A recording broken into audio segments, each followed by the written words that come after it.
नमस्कार विद्यार्थियों, आप सब कैसे हैं? आप सभी पशुओं के व्यवहार और बुद्धिमत्ता तथा विभिन्न पारिस्थितिक तंत्रों में पौधों और पशुओं के अनुकूलन पर वीडियो देखने के बाद पशुओं की प्रकृति, व्यवहार और बुद्धि को समझ गए हैं।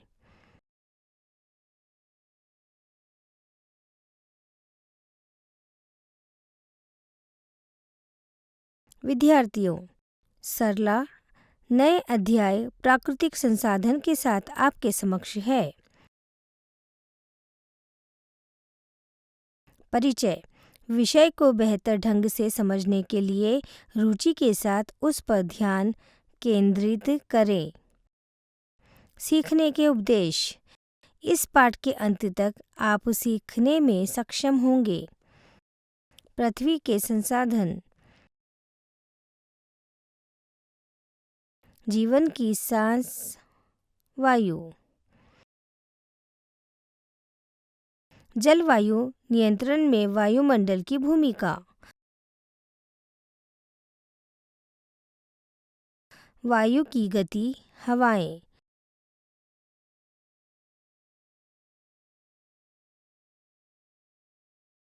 मुख्य शब्द, जैव विविधता, जीवित प्राणियों की विविधता,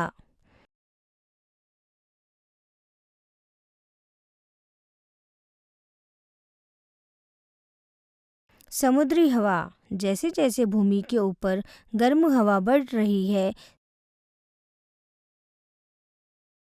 समुद्र के ऊपर की ठंडी हवा बढ़ती गर्म हवा की जगह लेने के लिए भूमि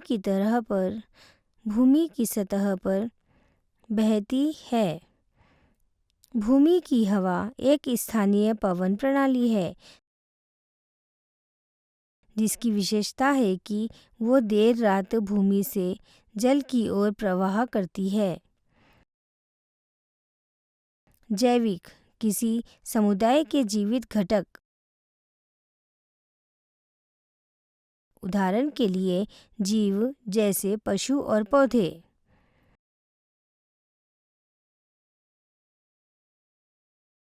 अजैविक निर्जीव घटक जैसे पानी, प्रकाश, विकिरण, तापमान, आर्द्रता, वातावरण,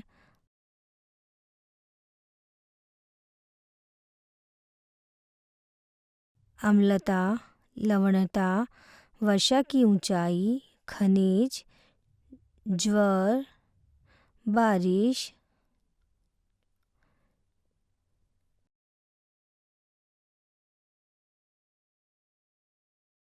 घुलित, ऑक्सीजन, पोषक तत्व और मिट्टी।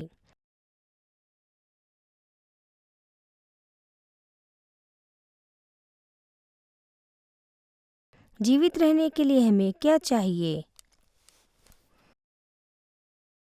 हमें हवा, पानी, भोजन, तापमान और प्रकाश की आवश्यकता है, सही? वायुमंडल में nitrogen, oxygen, carbon, sulphur, hydrogen और जलवाष्प जैसी गैसें हैं।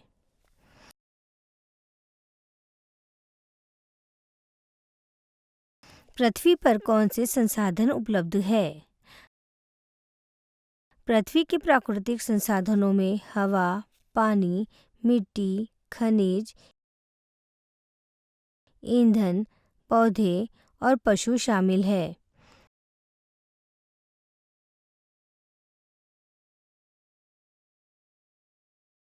जीवन की सांस, हवा। पहला, पृथ्वी की बाहरी परत को स्थलमंडल कहा जाता है। दूसरा, पृथ्वी की सतह पर जल का 75% आवरण होता है। यह भूमिगत भी पाया जाता है। इनमें जलमंडल शामिल है।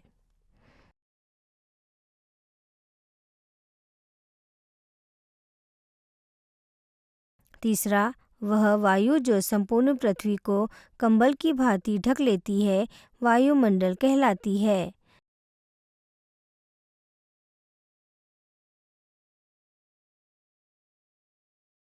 चौथा, जीवित जीवें वहीं पाई जाती है जहाँ ये तीनों मौजूद है। पृथ्वी का यह जीवन सहायक क्षेत्र जहाँ वायुमंडल, जलमंडल और स्थलमंडल परस्पर क्रिया करते हैं और जीवन को संभव बनाते हैं, जीवमंडल के रूप में जाना जाता है।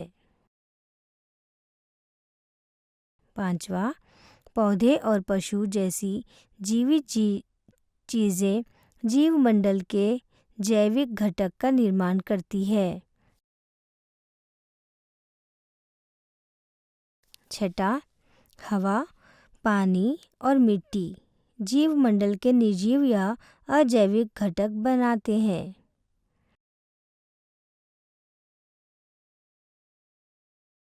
सातवां, आइए पृथ्वी पर जीवन को बनाए रखने के लिए उनकी भूमिका को समझने के लिए इन अजैविक घटकों का विस्तार से अध्ययन करें।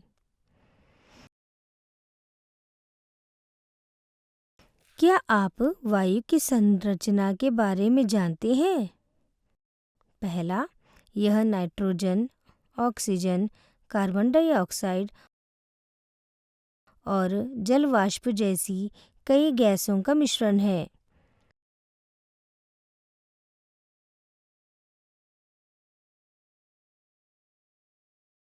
दूसरा, शुक्र और मंगल जैसे ग्रहों में जहाँ कोई जीवन मौजूद नहीं है, वायुमंडल का प्रमुख घटक कार्बन डाइऑक्साइड पाया जाता है।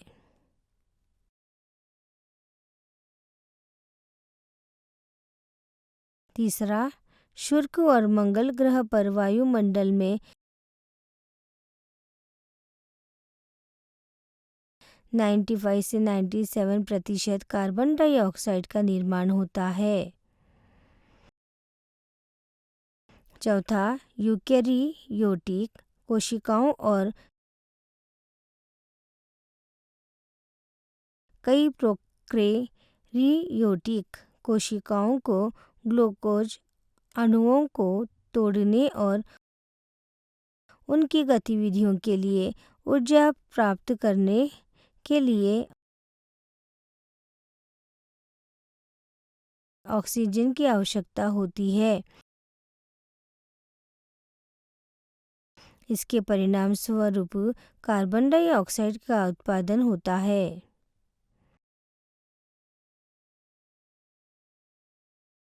पांचवा, एक अन्य प्रक्रिया जिसके परिणाम स्वरूप ऑक्सीजन की खपत होती है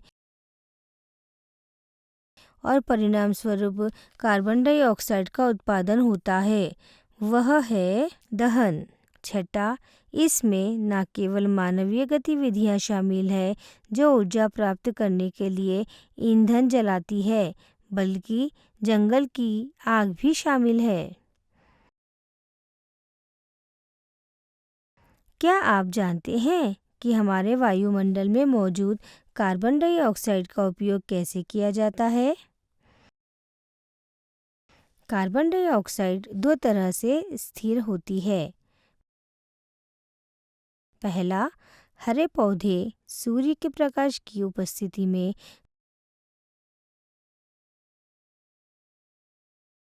कार्बन डाइऑक्साइड को ग्लूकोज में परिवर्तित करते हैं और कई समुद्री जानवर अपने आवरण बनाने के लिए समुद्र के पानी में घुले कार्बोनेट का उपयोग करते हैं।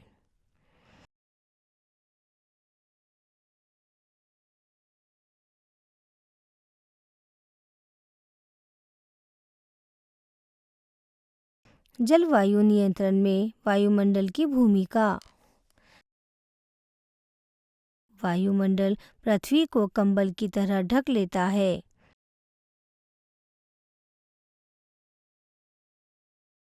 हम जानते हैं कि वायु ऊष्मा की कुचालक है। वायुमंडल पृथ्वी के औसत तापमान को 3 के दौरान और पूरे वर्ष के दौरान भी काफ़ी स्थिर रखता है।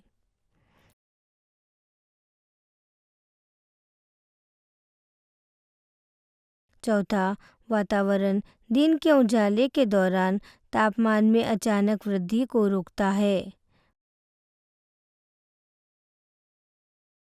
पांचवा, रात के दौरान यह बाहरी अंतरिक्ष में गर्मी के पलायन को धीमा कर देता है।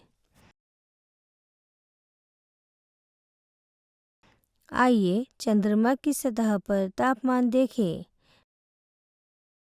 पहला, चंद्रमा की सतह पर जहाँ कोई वायुमंडल नहीं है, तापमान 190 डिग्री से 110 डिग्री तक होता है। दूसरा, विकिरण और परिवर्तित विकिरण के कारण वायुमंडल भूमि या निकायों द्वारा गर्म हो सकता है।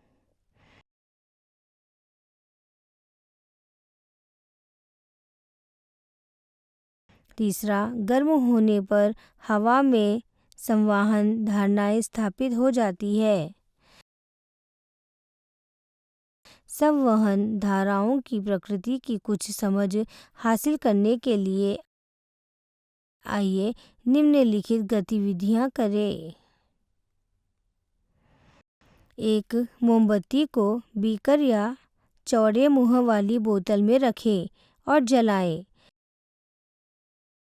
अगरबत्ती जलाएं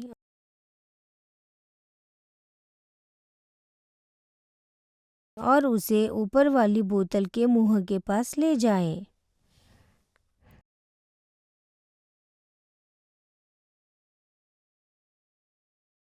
अगरबत्ती को मुंह के किनारे के पास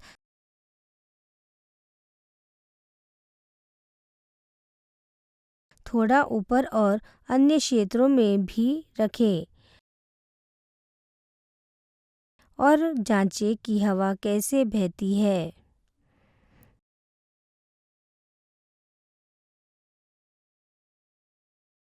धुएं से प्रकट पैटर्न हमें उन दिशाओं को दिखाते हैं जिनमें गर्म और ठंडी हवा चलती है। इसी प्रकार जब वायु को गर्म भूमि या पानी से विकिरण द्वारा गर्म किया जाता है तो वह ऊपर उड़ती है। लेकिन ज़मीन पानी की तुलना में भी तेज़ी से गर्म होती है। अतः जल स्रोतों की तुलना में भी भूमि के ऊपर की हवा भी तेज़ी से गर्म हो जाती है। यदि हम दिन के दौरान तटीय क्षेत्रों की स्थिति को देखें तो भूमि के ऊपर की हवा तेज से गर्म हो जाती है और ऊपर उठने लगती है।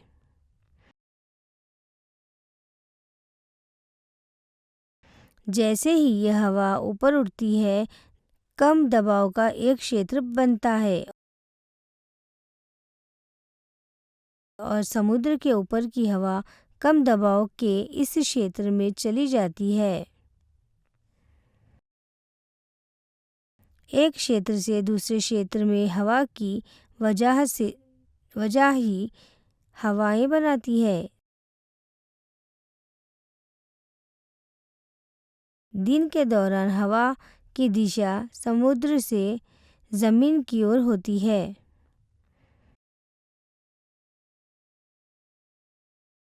रात में ज़मीन और समुद्र दोनों ठंडे होने लगते हैं।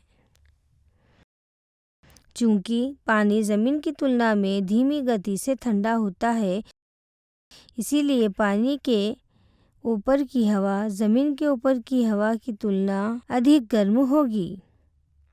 लेकिन कई अन्य कारक भी इन हवाओं को प्रभावित करते हैं।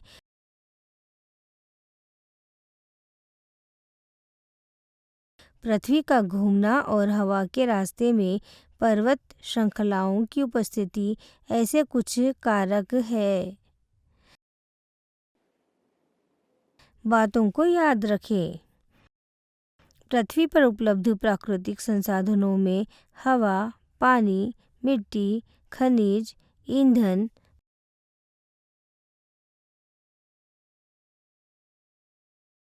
पौधे और पशु शामिल है।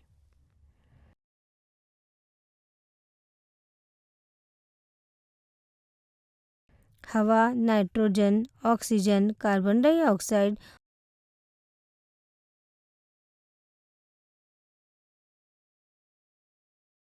और जलवायु जैसी कई गैसों का मिश्रण है। वायुमंडल पृथ्वी के औसत तापमान को दिन के दौरान और यहाँ तक कि पूरे वर्ष के दौरान काफ़ी स्थिर रखता है। भूमि समुद्र की तुलना में तेजी से गर्म हो जाती है।